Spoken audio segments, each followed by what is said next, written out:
Mister ladies YouTube ரசிகர் பெருமக்களே, சித்தர்களின் அருளால் நலமுடன் பல்லாண்டு வாழ்வு. உலகெங்கும் வியாபித்திருக்கிற தமிழ் அறிவாளிகளே, உங்களுக்கு ஒரு நற்செய்தியாக, என்ன, இன்னைக்கு டயபெட்டிஸ் இருக்கிறது, அதனுடைய எண்ணிக்கை வரம்பு மீறி பெருகிக்கொண்டே இருக்கிறது. வீடு என்று இருந்தால் வீட்டிலே ஒருவர் நிச்சயமாக டயபெட்டிக்காக இருப்பார் என்கின்ற அளவுக்கு சொல்லுகிறார்கள். இன்னும் 30 ஆண்டுகளுக்குள்ள every alternate man will be diabetic என்று சொல்லுகிறார்கள். அந்த அளவுக்கு நீரிழிவு பெருகி கொண்டிருக்கிறது. அதில் கொடுமை என்னன்னா, நம்ம இந்தியாவை கேபிட்டல் ஆஃப் டயபெட்டிஸ் என்று ஒரு பெரிய பெருமையை சேர்த்திருக்கிறார். இந்த இந்தியாவில் டயபெட்டிஸே வருவதற்கு வாய்ப்பே இல்லை. சிறுதானியங்களும் உடல் உழைப்பும். இந்த காலத்தில் இருந்தது 2 உடல் உழைப்பு, ஒன்று நெசவு, இன்னொன்று வேளாண்மை. இந்த நெசவும் வேளாண்மையும் 2ம் உடல் உழைப்பு சார்ந்தது. அதனால சிறுதானிய உணவோடு இந்த உடல் உழைப்பு இருந்தபோது டயபெட்டிஸ் என்ற பேரே கேட்டதே கிடையாது. சில பேர் சொல்லுவாங்க அவருக்கு சர்க்கரை அப்படின்வாங்க. யாருன்னா அவர் பெரும் பணக்காரர், பெருத்தனக்காரர், கார்லேயே வந்து இறங்குவார், அவருக்கு சர்க்கரையம். ரகசியமா சொல்லுவாங்க சர்க்கரைங்கிறத, அவருக்கு சர்க்கரையம் அப்படிம்பார். அப்படி அறிபொருளாக கேட்பதற்கே தெரிய எங்கோ ஒருவருக்கு என்று இருந்த சர்க்கரை நோய் இன்றைக்கு அவ்வளவு பெருமளவிலே பெருக்கமடைந்து ஏராளமானவர்கள் சர்க்கரை நோயினாலே அவதி வருகிறார்கள். சர்க்கரை மிக எளிதிலே கட்டுப்படுத்தப்படுகிற ஒரு நோய். சர்க்கரை நோயை நான் பல நேரங்களிலே ஒரு வரம் என்பேன், சாபம் என்று நான் ஒத்துக்கொள்வதில்லை. இனிப்பு ஒன்றை தானே சேர்க்க முடியல, கார்போஹைட்ரேட்டை தானே குறைக்க சொல்லுது, அது கொல்லுவதில்லையே. இப்போ பி மஞ்சக்காமல் வந்து விடுதுன்னா 1 மாசத்துல கொண்டு விடுதே. ஒரு நுரையீரல் பிணி வந்து விடுகிறது என்றால் 1 வாரத்தில் அழ காலி பண்ணி விடுதே இல்ல. அப்போ ஒரு பெரிய இன்ஃபெக்ஷன் வருகிறது. அந்த இன்ஃபெக்ஷனால ஒரு நோய்வாய்ப்பட்டவர்கள் உடனே இறந்து போகிறார்கள். அப்படி உடனே கொல்லாமல் பல ஆண்டுகள் வாழ அனுமதிக்கிற ஒரு நோய் எதுன்னா சர்க்கரை நோயும் பிளட் பிரஷரும் தான். ஆனா அந்த நோய்க்கு என்ன பேரு? இந்த 2 நோய்க்கும் பேரு சைலண்ட் கில்லர். அமைதியா நம்ம மெல்ல மெல்ல மெல்ல சாகடித்துக் கொண்டு இருக்கிற நோய். ஆனா டக்குன்னு சாகடிக்காது. புரிந்து கொண்டால் சர்க்கரை நோய் என்பதே இல்லாமல் நாம் வாழ முடியும். சர்க்கரை நோய் வந்தா கூட we can reverse it. நான் தான் பலமுறை சொல்லியிருக்கேன், டயபெட்டிஸ் இஸ் ரிவர்சிபிள். இப்போ நான் ஒரு சின்ன உதாரணம் சொல்றேன் பாருங்க. நமக்கு உடல் ரொம்ப களைப்பாயிடுது, சோர்ந்து போறோம். உடனே நம்ம உடம்புக்கு என்ன தேவை? ஓய்வு தேவை. கொஞ்சம் ரெஸ்ட் எடுத்தோம்னா திரும்ப ஃப்ரெஷ் ஆயிடுறோம் இல்லையா? அது மாதிரி நம்முடைய பேங்க்ரியாஸில் இருக்கிற ஐலட்ஸ் ஆஃப் லேங்கர்ஹான்ஸ் என்கின்ற ஒரு திட்டில் பீட்டா செல்ஸ் என்று ஒரு செல் இருக்கிறது. இந்த பீட்டா செல்லுடைய வேலை என்னன்னா இன்சுலினை உற்பத்தி செய்வது. நாம நம்முடைய வாழ்க்கை முறை மாறியதுனால ஏராளமான கார்போஹைட்ரேட் கலந்த உணவும் ஏராளமான இனிப்பும். பாருங்க, இப்ப தெருவில் பார்த்தீங்கன்னா மிட்டாய் கடைகள், இனிப்பு கடைகள் ஏராளமாக பெருகி விட்டன. சொல்லப்போனா ஒரு தெருவில் 4-5 கடைகள், இனிப்பு கடைகள் இருக்கின்றன. அவ்வளவே மக்கள் வாங்கி சாப்பிடுகிறார். அந்த காலத்துல எல்லாம் இனிப்பு என்பது ஒரு பண்டிகை காலத்துல, விழா காலங்களில, ஏதாவது வீட்டில் ஒரு விசேஷம்னா செய்வார்கள். இல்லைன்னா கிடைக்கவே கிடைக்காது. தெருவுக்கு தெரு இப்ப பாக்குற பாருங்க, அந்த மாதிரி மிட்டாய் கடைகள்லாம் கிடையாது. அப்போ அப்படி என்ன செய்வார்கள் பார்த்தோம்னா, தீபாவளி வந்தா அதிரசம் செய்வார்கள். முறுக்கு அதிரசம், பூந்தி லட்டு, இதான் பெரிய ஸ்வீட். சில விழா நாட்கள், இப்ப விநாயகர் சதுர்த்தி வந்தா கொழுக்கட்டை செய்வார்கள், இனிப்பு கொழுக்கட்டை. இந்த சுயம் உண்டான்னு சொல்லி ஒண்ணு கடலை மாவுல போட்டு மாவு எடுத்து செய்வார்கள். இந்த இனிப்புகள் தான் இருந்தோ தவிர இந்த வெள்ளை சர்க்கரையை போட்டு செய்கிற இனிப்புகள் அப்பெல்லாம் கிடையாது. இந்த ஐஸ்கிரீம், அது ஒரு கொடுமை. ஐஸ்கிரீம்ல இனிப்பு, கேக்கில் இனிப்பு, ஸ்வீட் என்று இஷ்டத்துக்கு தின்னுவது. சாக்லேட்டு, ஒரு முழு சாக்லேட், அது அவ்வளவு பெருசு விற்கிறது, அதை வாங்கி சாப்பிடுகிறார்கள் குழந்தைகள். அப்ப ஏராளமான இனிப்பை சாப்பிடுவதனாலே அந்த இனிப்பை செரிப்பதற்கு உங்க பீட்டா செல்ஸ் என்ன பண்ணுது? இன்சுலினை ப்ரொடியூஸ் பண்ணிக்கிட்டே இருக்கு. எவ்வளவுதான் பண்ணது? அதுக்கும் ஒரு கெப்பாசிட்டி இருக்குல்ல. அது தன்னால எவ்வளவு சுரக்க முடியும் அவ்வளவு சுரந்துட்டு அது டயர்ட் ஆகி போகுது, களைச்சு போச்சு. நமக்கு டயபெட்டிஸ் வந்துடுது. என்ன பண்ணணும்? அந்த பீட்டா செல்ஸுக்கு ஒரு ஓய்வு கொடுங்க. நான் சொல்லுவது என்ன, ஒரு 6 மாசத்துக்கு இனிப்பே சாப்பிடாதீங்க. தேனா இருக்கட்டும், சர்க்கரையா இருக்கட்டும், வெல்லமா இருக்கட்டும், கருப்பட்டியா இருக்கட்டும், எந்த வடிவிலும் இனிப்பை சேர்க்காதீங்க. பால், டீ, காப்பி இனிப்பு போடாதீங்க. வர காப்பி குடிங்க. வர காப்பியோ வர டீயோ அப்படியே சாப்பிட்டு பழகிட்டீங்கன்னா அப்புறம் இனிப்பு போட்டா பிடிக்காது. இது ஒரு ஒரு அடிப்படையாக பின்பற்ற வேண்டிய ஒரு ஒரு நியதி. Avoid sweets for 6 months. Carbohydrate ஃபுட்டை எவ்வளவு தூரம் தவிர்க்க முடியுமோ அவ்வளவு தவிர்க்க. எதுல இருந்து வந்துடும் கார்போஹைட்ரேட்? அரிசி, கோதுமை, கம்பு, சோளம், இதெல்லாம் இனிப்பு தன்மை இருக்கிறது. இந்த 4 நாளே தயாரிக்கப்படுகிற உணவை தவிர்த்து விடுங்கன்னா, ஐ கிவ் யூ ஃபார்முலா, பின்பற்றி பாருங்களேன். அன்னைக்கு கூட ஒரு சொன்னார், ஐயா நான் பல ஆண்டுகளாக கேஸ்ட்ரைட்டிஸிலும் வயிறு உப்புசத்திலையும் இன்டைஜென்ட்லையும் கஷ்டப்பட்டு இருந்தேன். நீங்க சொன்ன அந்த ஃபார்முலாவை பின்பற்றினேன். 50 முறை மென்று சாப்பிடுதல், முதல் ஏப்பம் வந்த உடனே சாப்பிடுவதை நிறுத்துதல், பிறகு ஒரு 15 நிமிடம் நடத்தல், அதற்கு பிறகு 2 கோப்பை தண்ணீர் குடித்தல், இதை நான் பின்பற்றினேன். அதனுடைய விளைவு எனக்கு இப்போ கேஸ்ட்ரைட்டிஸ் 90% சரியாகிவிட்டது. அந்த அனுபவத்தில் நான் கிடைத்த அனுபவத்தினால உங்களை பார்க்கறதுக்கு வந்தேன்னு சொன்னார். இன்னைக்கு ரொம்ப மகிழ்ச்சியாக இருந்தது. அவருக்கு பேரு அண்ணாச்சி. அவங்க அப்பா எப்படி பேர் வச்சிருக்காரு பாருங்க. அவங்க அண்ணன் கூட அவர் அண்ணாச்சின்னு தான் கூப்பிடணும். அப்படி சில நேரங்களில் பேர் அமைஞ்சு போயிடும்.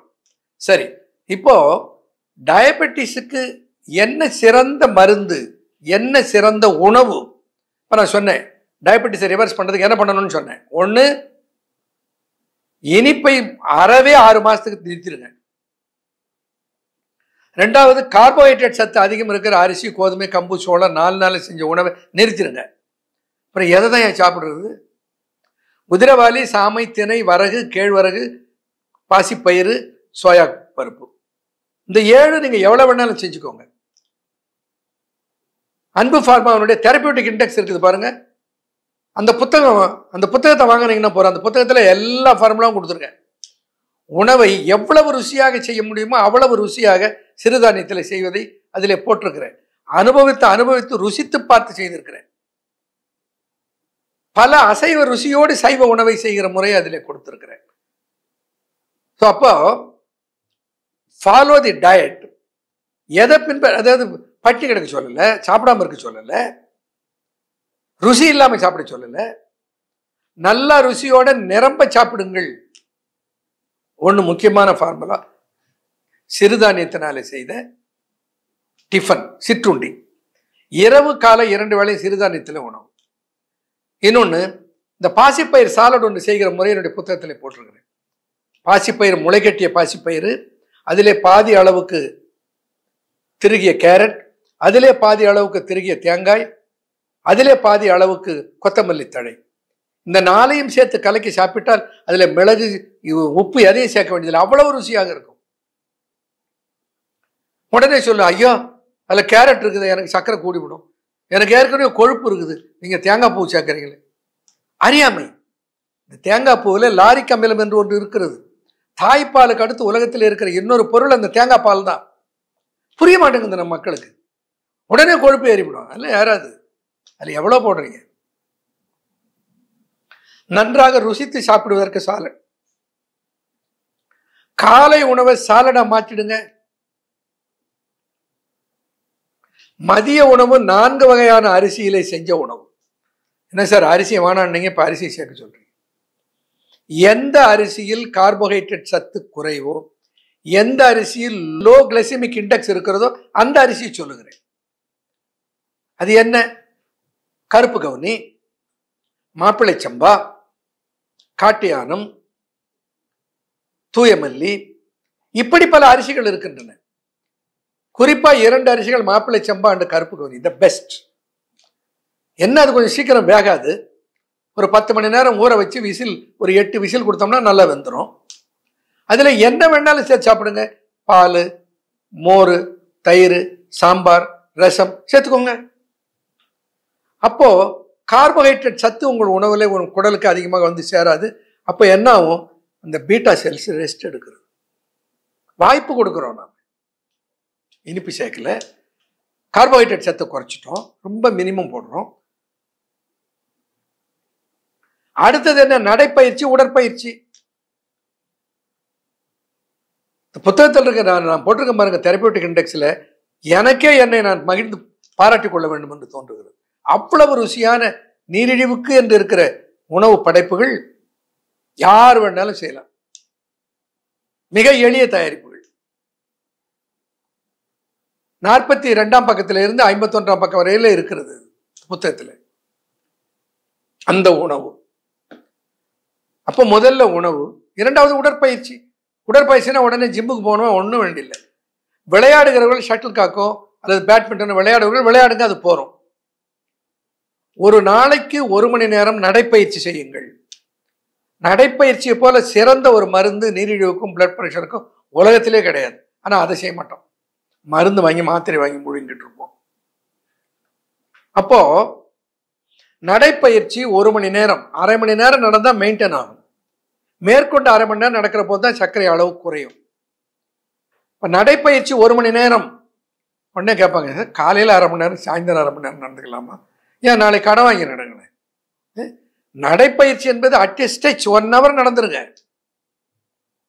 நடக்க போக முடியாத அன்னைக்கு யோகா பயிற்சி பண்ணுங்க. நான் யோகா என்னுடைய யூடியூப்ல இருந்து யோகா பயிற்சி போட்டிருக்கிறேன். டயபெட்டிக் யோகா என்றே அதற்கு பெயர் சொல்லி இருக்கிறோம். அது 2 மணி நேரம் நீண்ட நிகழ்ச்சி. ஆனால் நீங்கள் அதில் 2 தடவை 2 half பிரிச்சுக்கோங்க. இன்னைக்கு பாதி பண்ணுங்க, நாளைக்கு பாதி பண்ணுங்க. என்னன்னா பேங்க்ரியாஸை திரும்ப ஆக்டிவேட் பண்ணுகிற பயிற்சிகள். சரி, உடற்பயிற்சி சொல்லிட்டேன், உணவு சொல்லிட்டேன். அடுத்து மூலிகைகள். உங்களுக்கு எல்லா மூலிகைகளை பற்றி சொல்லியிருக்கிறேன். என்னென்ன மூலிகைகளை பற்றி பட்டியலிட்டு சொல்லியிருக்கிறேன்? நிறைய மூலிகைகளை, 50க்கு மேற்பட்ட மூலிகைகளை பற்றி உங்களுக்கு நான் நிறைய என்னுடைய யூடியூப் சேனல்ல நிறைய பேசியிருக்கிறேன். அந்த மூலிகைகள் எல்லாம் சேர்த்து தயாரிக்கப்பட்டதுதான் இனிபன் என்கின்ற மூலிகை தயாரிப்பு.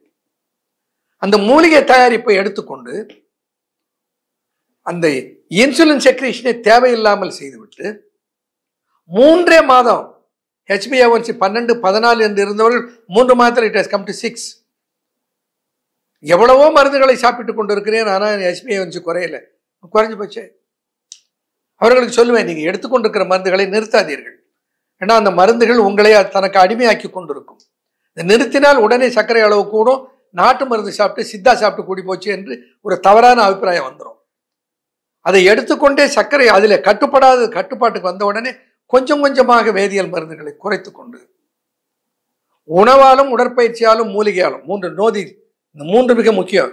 ஐ யூஸ் டு டெல், இந்த 1 D-யை 3 D-ஆல் அடிங்கன்னு சொல்லுவேன். Beat 1 D diabetes with 3 Ds, diet, drill and drug. Drug என்பது ஹெர்ப், மூலிகைகள். ஏன்னா அந்த மூலிகைகளுக்கு பேங்க்ரியாஸை புதுப்பித்து தருகிற ஆற்றல் இருக்கிறது. அப்ப என்ன ஆகும்? ஒரு 3 மாதம் HbA1c 6க்கு வந்துடும். இன்னொரு 3 மாதம் அதை அப்படியே கடைபிடித்து HbA1c டெஸ்ட் பண்ண 6க்கு கீழே வந்துடுதுன்னா நீங்க கவலையே பட வேணாமே, நீங்க டயபெட்டிக்கே இல்லையே. அப்ப என்ன பண்ணணும்? ஒரு கல்யாணத்துக்கு போறோம், அங்க லட்டு கொடுக்குறாங்க, நாக்கில் எச்சி வருது, வடை பாயசம் போடுறாங்க, குடிக்கணும்னு ஆசையா இருக்கு. இந்த பக்கத்துல மனைவி இருக்காங்க, அந்த பக்கத்துல அண்ணன் இருக்கான், ஒரு மாதிரி பார்ப்பான். நாம எனக்கு இதெல்லாம் வேணாங்க, மனசு வேணுங்கிறது, அந்த வாய் வேணாங்க. என்ன சொல்றேன்? சாப்பிடுங்கிறேன். ஒரு 6 மாதம் கழித்து அளவாக இனிப்பை எடுத்துக்கொள்ளுங்கள். ஒரு விசேஷத்துல போயிட்டு எனக்கு டயபெட்டிஸ் இருக்குன்னு சொல்லாதீங்க. சாப்பிட்டுட்டு அடுத்த நாள் சோதிச்சு பாருங்க, ஏறல சர்க்கரை சத்து ரத்தத்துலன்னா சந்தோஷம். கொஞ்சம் ஏறி இருந்தா உடனே உணவை கட்டுப்படுத்தி உணவையும் உடற்பயிற்சியும் கொஞ்சம் கூட்டி அதை சரி செய்து கொள்ளுங்கள். அதுக்கு பதிலாக நம்ம பிள்ளைங்க என்ன பண்ணுது? இந்த மாத்திரையை இன்னைக்கு கொஞ்சம் இனிப்பு சாப்பிட்டு 2 மாத்திரை கூட போட்டுக்கிறது, கொஞ்சம் இனிப்பு சாப்பிட்டா ஒரு 2 யூனிட் இன்சுலினை கூட ஏற்றிக்கிறது. இப்படி செய்வதனாலே நாம் இருக்கிற கொஞ்சம் நெஞ்சம் பேங்க்ரியாஸை நாசம் செய்து விடுகிறோம். அதற்கு மாறாக நான் சொல்லுவதை போல உணவு, உடற்பயிற்சி, இது 2லயே அது கண்ட்ரோலுக்கு வந்துடும். அதனோடு சேர்த்து மூலிகைகள். Diabetes, you can say good bye to diabetes, you can reverse it. அப்படிப்பட்ட அருமையான வழிகளை இங்கு அன்பு மருத்துவமனையிலே நான் மக்களுக்கு அளித்துக் கொண்டிருக்கிறேன், சொல்லுகிறேன், விளக்குகிறேன், அதற்குரிய மூலிகைகளை தருகிறேன். உலகெங்கும் வாழ்கிற தமிழ் சொந்தம் டயபெட்டிஸ்னால அவதி உறுவதற்கே தேவையே இல்லை. எத்தனை பேர் 447 என்று ரவி என்று ஒருவர் வந்தார். அவருடைய போஸ்ட் பிராண்டியல் சுகர் லெவல் 447. அவருடைய HbA1c 14.5. இப்போ எல்லா உணவையும் சாப்பிட்டு கொண்டு ஒரு 6 மாதத்துக்குள்ள நார்மலாக எல்லாரும் போல வாழ்ந்து கொண்டு இருக்கிறார். சோர்ந்து போச்சு, டயர்டா இருக்குது, வேலை செய்ய முடியல, ஃபேமிலி லைஃப் நல்லா இல்லை, வரிசலா கம்ப்ளைண்ட் பண்ணிட்டு வந்தவர் இன்னைக்கு ஒரு கம்ப்ளைண்ட் இல்லாம மகிழ்ச்சியோடு இருக்கிறார். காரணம் என்ன? சித்தர்கள் சொன்ன வழியில் வாழ்க்கை முறையை நெறி செய்து கொள்ளுதல்.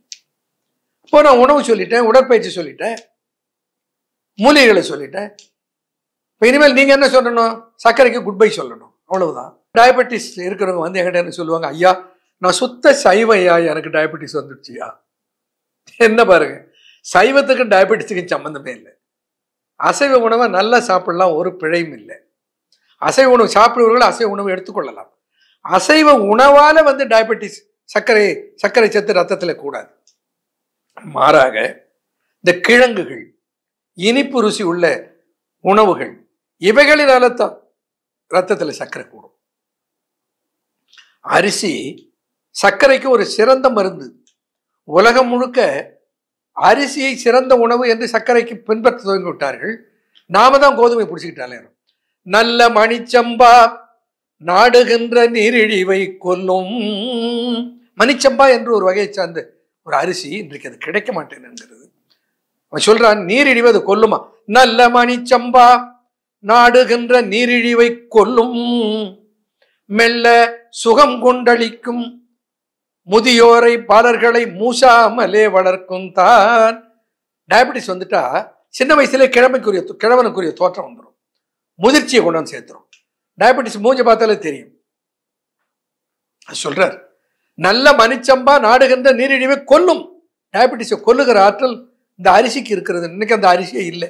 பல அரிசி கலப்பரிசிகள் வந்து விட்டது. அட்லீஸ்ட் இப்ப இந்த கருப்பு கவுனி, மாப்பிள்ளை சம்பா, காட்டு யானமாவது கிடைக்குது, அதை பத்தி நம்ம சந்தோஷப்படணும். ஆக அசைவ உணவினால் நீரிழிவுக்கு எந்த பாதகமும் இல்லை. இப்ப சைவ உணவால பாதிப்புனா சைவ உணவாலும் பாதிப்பு இல்லை. கிழங்குகள் அதிக சர்க்கரை சத்துள்ள உணவுகளை குறைத்துக் கொள்ள வேண்டும் என்பதுதான் டயபெட்டிஸுடைய ஃபார்முலா. உலகெங்கும் வாழ்கிற தமிழ் சொந்தங்களே, நீரிழிவு என்கின்ற ஒரு பாதிப்பிலே இருந்து நம்மை நாம் மீட்டெடுப்பதற்கு சித்தர்கள் காட்டிய வழி உதவியாக இருக்கும். பின்பற்றுங்கள். நலமுடன் பல்லாண்டு வாழுங்கள். வணக்கம்.